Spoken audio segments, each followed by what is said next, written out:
zu einer weiteren Geschichte aus meinem magischen Buch.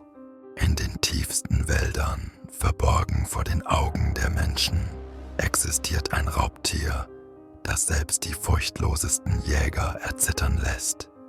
Der Stachelbär. Seine Muskeln sind so stark wie die eines Grizzlys, doch sein Rücken ist eine tödliche Waffe. Jeder einzelne Stachel ist scharf wie ein Speer, bereit, seine Feinde zu durchbohren. Man sagt, wer ihn verärgert, hört nur noch ein leises Zischen, das Geräusch der Stacheln, die durch die Luft schneiden. Wer das hört, hat bereits verloren. Denn der Stachelbär kennt keine Gnade. Dies war nur eine von vielen Geschichten. Wenn ihr mehr davon hören wollt, lasst ein Like und ein Follow da.